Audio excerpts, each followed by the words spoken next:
खराब होते हुए इंडोर प्लांट्स को कैसे बचाएं? फर्टिलाइज़र कब दें, कितने दिनों में दें? कैसे हमारे इंडोर प्लांट्स एकदम हरे भरे और स्वस्थ रहें? आज इस वीडियो में मैं इंडोर प्लांट्स के बारे में सभी बातें बताऊंगी, जिससे कि इंडोर प्लांट्स बहुत ही हेल्दी रहते हैं और हमारे जो प्लांट हैं वो बढ़िया तरह से ग्रो करते रहेंगे। तो सबसे पहले तो अगर आपका कोई भी पौधा ख़राब हो रहा है, जैसे कि आप देख सकते हैं ये स्पाइडर प्लांट है, अचानक से ख़राब होने लगा। मेरे पास बहुत सारे हैं, मैंने ये सब कट बनाए थे जब रनर लगा के।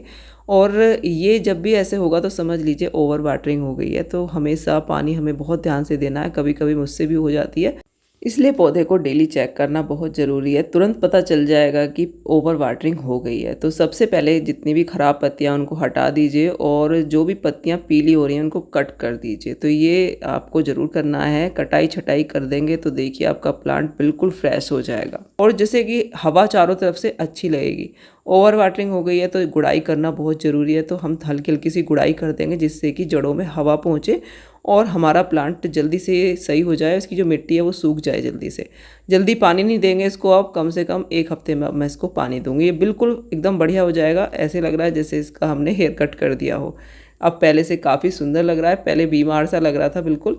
तो कभी भी ऐसा होता है तो आप इस तरह से अपनी जो भी ख़राब पत्तियाँ होती हैं उनको हटा दीजिए, गुड़ाई कर दीजिए मिट्टी की। तो जड़ों में हवा लगने से प्लांट काफ़ी हद तक बचने के उसके पूरे चांस रहते हैं, ख़राब नहीं होगा। और पानी बिल्कुल रोक दीजिए देना, तो हो जाता है कभी कभी। और बहुत ध्यान से पानी दें इंडोर प्लांट्स में। तो कोई भी आपका प्लांट हो, अगर ओवर वाटरिंग से इस तरह से हो रहा है तो समझ जाइए, पीली पत्तियां होना, आगे से जली जली होना, पत्तों का गला गला सा लगना, तो समझ लीजिए कि ओवर वाटरिंग हो गई है। अगली जो बात है वो है कि हम इसको पानी कितने दिन में दें इंडोर प्लांट्स को। तो देखिए मिट्टी को देखकर ही पानी देना है। जैसे ये वाला प्लांट है मेरा, तो देखिए मिट्टी बिल्कुल सूख रही है इसकी। तो इस तरह से मिट्टी होगी जब भी हम इसमें पानी देंगे। अगर थोड़ी सी भी गीली मिट्टी में पानी दे देते हैं तो ये बहुत जल्दी ख़राब होते हैं। तो कम से कम मेरे हिसाब से 3 दिन में पानी देना चाहिए गर्मियों में। अगर अच्छी सी लाइट वगैरह आती है और मौसम शुष्क है तो 3 दिन में पानी देंगे काफ़ी है। लेकिन अगर बारिश हो रही है और नमी वाला मौसम है तो 1 हफ्ते में भी पानी देते हैं तो भी इनमें कोई प्रॉब्लम नहीं होती है। तो ध्यान रखना है कि अगर नमी वाला मौसम है तो देख कर ही पानी दीजिए, कम से कम 6-7 दिन में। तो प्लांट बहुत ही ज़्यादा अच्छे रहेंगे और कभी ख़राब नहीं होंगे। तो देखिए ये वाली जो मिट्टी है इसको मैं दबा रही हूँ तो कितनी गीली लग रही है। तो इस तरह से हमें पानी देना है। जब मिट्टी बिल्कुल सूख जाएगी उसके बाद हम पानी देंगे। तो इस तरह से देखिए मैंने इसमें पानी दे दिया है। अब अगर मैं बात करूं फर्टिलाइज़र की, तो इंडोर प्लांट्स में बिल्कुल भी ज़्यादा फर्टिलाइज़र देने की ज़रूरत नहीं रहती है। 2 से ढाई महीने में एक बार आप लिक्विड फर्टिलाइज़र दे सकते हैं। या तो कंपोस्ट ही बना के दे दें या फिर सीविड फर्टिलाइज़र दे दें, दोनों ही बहुत अच्छे फर्टिलाइज़र हैं। अगर आपके पास लिक्विड नहीं है फर्टिलाइज़र तो गुड़ाई करके आप वर्मी कंपोस्ट भी डाल सकते हैं सभी में। तो ढाई महीने में एक बार, 2 से ढाई महीने में एक बार थोड़ा थोड़ा आप डाल सकते हैं। तो इस तरह से ही फर्टिलाइज़र इसमें काफ़ी रहता है। अगर इसमें ज़्यादा जल्दी जल्दी देते हैं फर्टिलाइज़र तो भी हमारे प्लांट की पत्तियाँ जली जली सी होने लगती हैं। तो बहुत ज़्यादा फर्टिलाइज़र देने की ज़रूरत नहीं है, इतना काफ़ी है। तो इस तरह से आप फर्टिलाइज़र दे सकते हैं अपने प्लांट्स में। और फर्टिलाइज़र जब देंगे तो भी मिट्टी सूखी होनी चाहिए।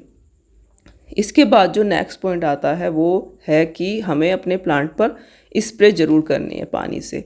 स्प्रे करने से एक तो हमारे प्लांट साफ़ सुथरे तो रहते ही हैं, साथ ही नमी बनी रहती है प्लांट्स के चारों तरफ, जिससे वो बहुत अच्छा ग्रो करते हैं। तो ध्यान रखें कि डेली एक बार स्प्रे ज़रूर करें प्लांट्स पर, खासकर गर्मियों में। अगर रोज़ भी नहीं कर पाते हैं तो जब आपको टाइम मिले दूसरे दिन तीसरे दिन ज़रूर स्प्रे करें। इससे आपके प्लांट बहुत हेल्दी रहेंगे। आप खुद ही देखेंगे कि बहुत फ़र्क आपको दिखाई देगा। तो इस तरह से अपने सभी प्लांट्स पर थोड़ा थोड़ा पानी से स्प्रे करना बहुत ज़रूरी है। इससे प्लांट्स ग्रो भी तेज करते हैं और हेल्दी भी रहते हैं। अब अगला पॉइंट है कि जब भी आप प्लांट रखते हैं तो उसको कहाँ रखें। तो लाइट का होना बहुत ज़रूरी है। अगर बिल्कुल अंधेरी सी जगह पर आप रख देंगे तो प्लांट बिल्कुल भी बढ़िया तरह से ग्रो नहीं करते हैं, बहुत जल्दी ख़राब होने लगेंगे और कलर्स भी उनमें नहीं आते हैं। तो देखिए ये मेरा जो मनी प्लांट है पानी में लगा हुआ है, आप देखिए कितने अच्छे से ग्रो कर रहा है। तो इसका जो पानी है तीसरे दिन में इसमें और डालती रहती हूँ जब, क्योंकि खाली हो जाता है, और 15 दिन में एक बार बदल देती हूँ। और बहुत ही बढ़िया तरह से ग्रो कर रहा है। तो लाइट में रहता है। और देखिए जीजी प्लांट यहाँ पर है। तो मेरे ज़्यादातर इंडोर प्लांट सभी ऐसी जगह पर हैं जहाँ अच्छी लाइट मिलती है और थोड़ी थोड़ी छनी सी देखिए कभी कभी सनलाइट भी पड़ जाती है हल्की फुल्की।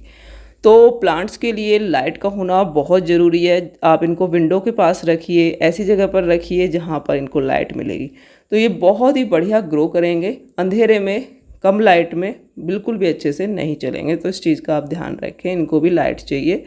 और इस तरह से जो रनर वगैरह होते हैं उन पर आप स्प्रे करें। मनी प्लांट्स की कटिंग लगाते रहें, खूब सारी मनी प्लांट्स बना लें, तो हरियाली रहती है घर में इनसे और बहुत ही अच्छे से आराम से ही ग्रो हो जाती हैं। कटिंग्स तो हमें लगाते ही रहना चाहिए। इंडोर प्लांट्स की कटिंग कभी भी चल जाती है, गर्मियों में भी खूब चल जाती है मनी प्लांट, तो ये आप ध्यान रखें। अब जो लास्ट पॉइंट है वो है कि हमें अपने प्लांट की 15 से 20 दिन में एक बार सफाई ज़रूर करनी चाहिए। इनकी पत्तियों को साफ़ करना बहुत ज़रूरी है। पत्तियाँ कटिंग कर कोई ख़राब है तो उसको काट छाँट दीजिए, बाकी जैसे कि स्प्रे किया उसके बाद इस तरह से पत्तियों को पोंछ दीजिए। देखिए, महीने में एक बार तो हमें ये काम ज़रूर करना चाहिए। इससे हमारा प्लांट साफ़ तो होगा ही, साथ ही पत्तियों से पौधा सांस लेता है और पत्तियाँ क्लीन होंगी तो वो बहुत ही अच्छी तरह से ग्रोथ करेगा।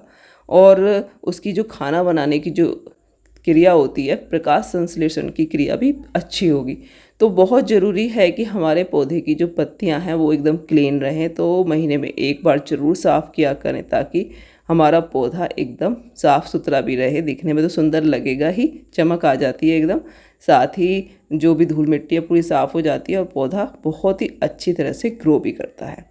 तो ये कुछ पॉइंट थे जिनको हमें ध्यान रखना चाहिए इंडोर प्लांट्स में। अगर इतनी चीज़ें आप ये ध्यान रखते हैं अच्छे से तो कभी भी इंडोर प्लांट्स ख़राब नहीं होते। ये तो परमानेंट ही रहते हैं, कभी एक बार लो तो हमेशा चलते रहते हैं और कटिंग से सभी ज़्यादातर ग्रो हो जाते हैं। आप इनको बढ़ा सकते हैं कितना भी, लेकिन ये ख़राब नहीं होंगे। तो इस तरह से आप किसी भी जगह को बहुत ही सुंदर हरा भरा बना सकते हैं इंडोर प्लांट्स से और अपने घर को ऑक्सीजन से भर सकते हैं। आज का वीडियो अगर आपको पसंद आया हो तो लाइक करें, वीडियो को शेयर करें। Thank you very much, bye.